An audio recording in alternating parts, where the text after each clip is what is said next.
Hey everyone, and welcome back. Today we're diving into something that might seem, well, a little dry at first. Oh, I know that tone.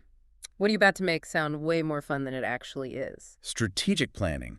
But before you hit that skip button, hear me out. I mean, it's not exactly the most exciting topic for everyone, right? Exactly. But that's why I'm so glad we're using this awesome guide.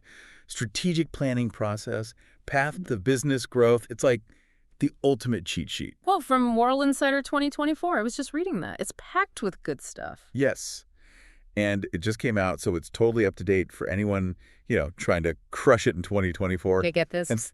I feel like everyone's talking about strategic planning, but nobody ever explains how to actually do it, especially not for like regular people. Okay, so true. And that's our mission today. Taking these big, seemingly corporate ideas and showing you how they can actually level up your personal life. Because honestly, don't we all want a little more strategy in our lives? Right. It's not just for CEOs and big companies. It's for anyone who has goals, dreams, or just wants to feel a little more in control of where they're headed. Yes.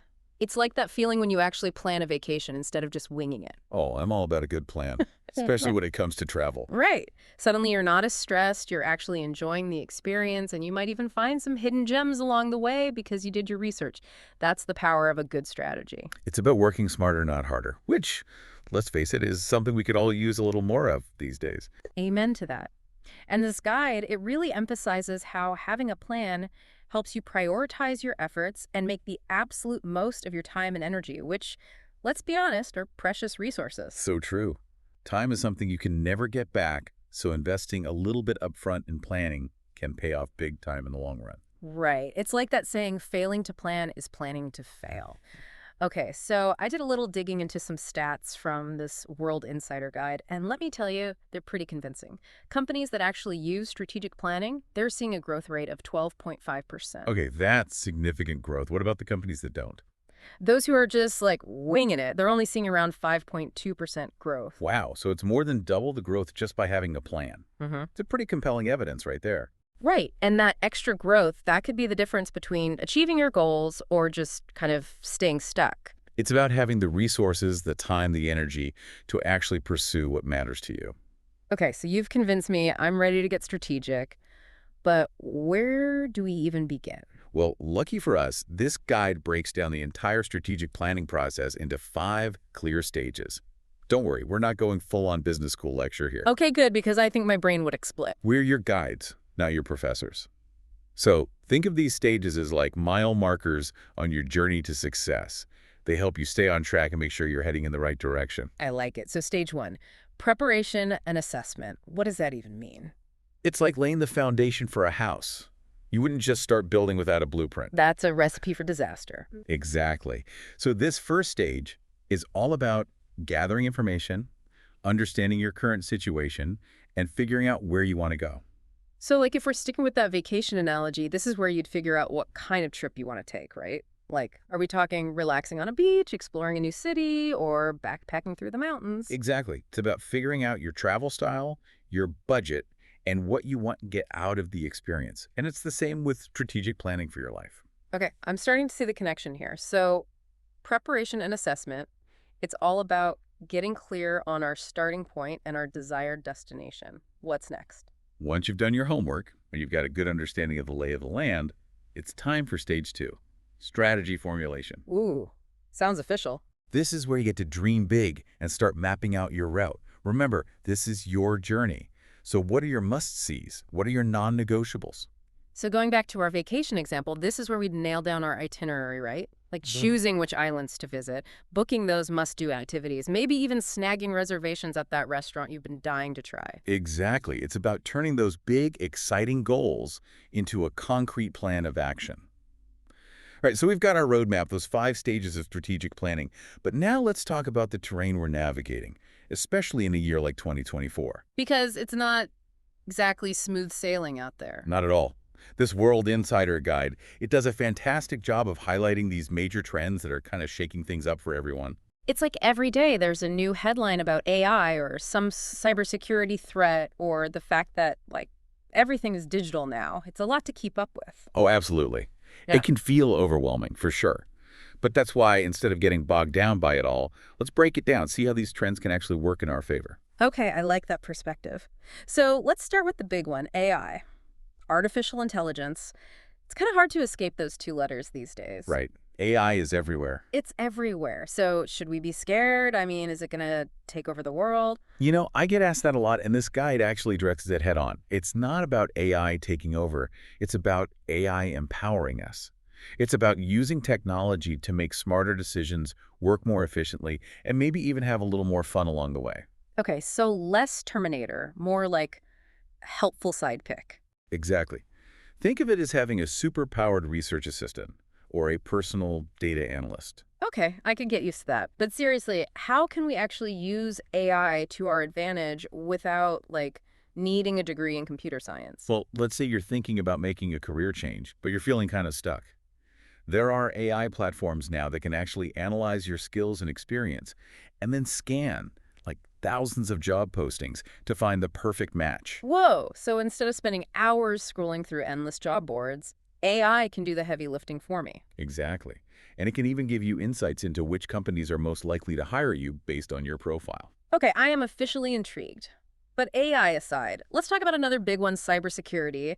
That's a trend that, I'll admit, always seems a bit daunting. You're not alone. Cybersecurity is more important than ever. Because it's not just big companies that are targets anymore, right? Definitely not. Everyone is a target, which is why this guide focuses on giving us actionable steps to protect ourselves without turning us into, tech experts overnight. Okay, I'm all ears. Give me the top 3 things people can do right now to boost their online security. Number 1, strong, unique passwords for every single account. And I mean long, complex combinations of letters, numbers, and symbols. It sounds simple, but it's one of the most effective things you can do. Okay, strong passwords check. What's next? Be mindful of what you share online. I mean, it Mhm. seems obvious, but think twice before you click on a suspicious link or hand over personal information on a website that just doesn't seem quite right. So basically, channel my inner skeptic. Exactly. Don't trust everything you see on the internet. And finally, make sure you're regularly updating your software and your apps. Because those updates, they're not just about getting the latest features, right? Right. They often include crucial security patches that can protect you from emerging threats. Great advice. I feel like cybersecurity always felt a bit overwhelming, but those 3 tips seem totally doable. That's the thing. With a little knowledge and the right tools, we can navigate these trends, even the ones that seem intimidating at first. Okay, speaking of trends that can feel overwhelming, let's talk about sustainability. Ah, yes. Sustainability. Such a buzzword these days, but it's more than just a trend, right? Exactly. It's something I care deeply about, but sometimes I'll admit it feels like our individual actions don't really make that much of a difference. I hear you. And it's easy to get caught up in that feeling of overwhelm. But this guide encourages us to see sustainability not as a burden, but as a series of choices. Choices that benefit us and the planet. Okay, I like the sound of that. So, what are some small but impactful changes we can make in our daily lives?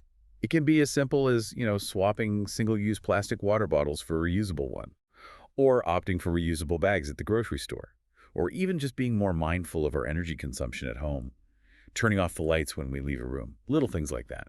So instead of getting bogged down by the enormity of the climate crisis, we can focus on making those small, sustainable choices that, when you multiply them by millions of people, can actually make a real difference. Exactly. Every little bit helps. Yeah. Now, ready for our next trend? Hit me. Let's talk about digital transformation. Love it or hate it, technology is changing how we live, work, and connecting with the world, and it's not slowing down anytime soon. No arguments there. Honestly, sometimes I feel like I need a degree in app development just to keep up with my social media feeds these days. You and me both. Uh-huh. But you don't need to be a tech whiz to thrive in this digital landscape. The key, as this guide emphasizes, is staying curious, adaptable, and open to learning new technologies as they emerge. So it's not about becoming a coding guru overnight, but more about embracing that mindset of continuous learning and, finding ways to use technology to actually enhance our lives. Exactly. Whether it's using a language learning app to finally master Italian, or exploring online courses to expand your skill set, or even just figuring out how to use social media to connect with people who share your interests, the possibilities are kind of endless. I love that. And speaking of embracing change and adapting to new challenges, the final trend we got to talk about is flexibility. Oh, flexibility. It's not just a nice-to-have skill anymore. It's essential, especially in today's world. Like, The one constant is change, right? Exactly. And this guide, it really emphasizes that. Flexibility is no longer optional. It's essential for navigating the twists and turns of, well, life in 2024 and beyond. So instead of fearing the unknown, we should be like leaning into it, embracing the detours. Precisely. It's about cultivating that mindset that sees possibilities where others might see roadblocks. And that brings us to the next part of our deep dive. We've covered a lot of ground. We've got our roadmap, those 5 stages of strategic planning. We've explored the terrain, those major 2024 trends. But how do we actually put all this knowledge into action? That is the million-dollar question. And luckily, the World Insider Guide has a few more tricks up its sleeve. Okay, you've officially piqued my curiosity. Lay it on me. What's next? We're about to dive into some super practical tools that can help you apply everything we've learned. And don't worry, we're keeping it jargon-free as always. I'm ready. Bring on the tools. Okay, deep divers toolbox time. We've got our roadmap, those 5 stages, right? But now we need like the actual tools to use it. Exactly. And luckily, this World Insider Guide doesn't disappoint. They've got us covered. Okay, so spill the tea. What tools are we talking about? So they might sound a little technical at first, but trust me, these are surprisingly useful, even in like everyday life. Okay, you've piqued my curiosity. Hit me. All right, so first up, SWOT analysis. SWOT analysis. I'll be honest, it sounds a little bit like, I don't know, corporate jargon. It does, doesn't it? But it's way more straightforward than it sounds. Okay, so give us the inside scoop. What is SWOT analysis? Basically, think of it as a personal inventory for your goals. SWOT, it stands for strengths, weaknesses, opportunities, and threats. Okay, I see where the SWOT comes in. So it's about understanding where you stand and what you're up against. Exactly. It's about knowing your strengths, acknowledging your weaknesses, and then, this is key, really understanding the opportunities and potential threats that are out there. Okay, so how would someone actually use this in their life? Give me an example. Sure. Let's say you're thinking about making a career change, like a big one. Maybe you've always dreamed of being a graphic designer, but you're, like, comfortable in your current job? Yeah, I know that feeling. It's scary to think about making a change. Exactly. But that's where SWOT analysis can help. So your strengths, maybe you're super creative, you've always had a good eye for design, and maybe you even dabble in design software in your free time. Okay, so those are like the things you're good at, the things you bring to the table. Right. Now, weaknesses, maybe you don't have a ton of formal experience as a graphic designer or a big portfolio of work yet. Those are things to be aware of. Makes sense. So those are kind of the internal factors, right? The things you can control to some extent. Mm. What about those external things, the opportunities and threats? Right. So an opportunity could be like the fact that the demand for graphic designers is huge right now as more and more businesses move online. Oh, that's true. Everything is digital these days. Exactly. And another opportunity can be all those amazing online learning platforms. You can take courses, build your skills from anywhere, often at your own pace. Okay, so there are definitely opportunities out there. What about threats? Because those are important to consider too. Definitely. So a threat might be that the job market for graphic designers is competitive. Or maybe the threat is that you're already established in your current career and it feels risky to make a change, even if you're not totally fulfilled. I can see how weighing all those factors, the strengths, weaknesses, opportunities, threats, it would give you a much clearer picture of the situation, right? Exactly. It helps you make a more informed decision. It's about weighing the risks and rewards, anticipating challenges, and figuring out how you can leverage your strengths to overcome those obstacles. SWOT analysis, I'm sold. Okay, what about that other one, the PESTEL analysis? Ah, yes. PESTEL. Another one of those acronyms that sounds way more intimidating than it actually is. Because it does sound a little intense. Break it down for me. So PESTEL analysis, it's basically about looking at the bigger picture. It stands for political, economic, social, technological, environmental, and legal factors. Okay, so it's about considering all the external forces that might impact your goals. Exactly. And this is relevant whether you're starting a business, planning a career move, or even just making a major life decision like buying a house or moving to a new city. Okay, I'm starting to see the connection here. So give me an example of how this PESTEL analysis would play out in real life. Let's say you're thinking about launching an online business. Maybe you want to sell, I don't know, eco-friendly clothing. Love it. Sustainable fashion is so important. Right. So politically, you might consider any government regulations around sustainable materials, or if there are any tax breaks for businesses that are eco-conscious. Okay, so understanding the political landscape is important for sure. What about the economic side of things? Well, you'd want to look at things like consumer spending habits, inflation, Hmm. are people willing to spend money on sustainable clothing, even if it's a little more expensive? Also, the cost of manufacturing, those kinds of things. Right. It's about understanding the economic climate. What about the S, T, E, and L? Good catch. So, socially, you'd want to think about things like, is there a growing awareness of sustainable fashion? Yeah. Is your target market interested in ethical clothing options?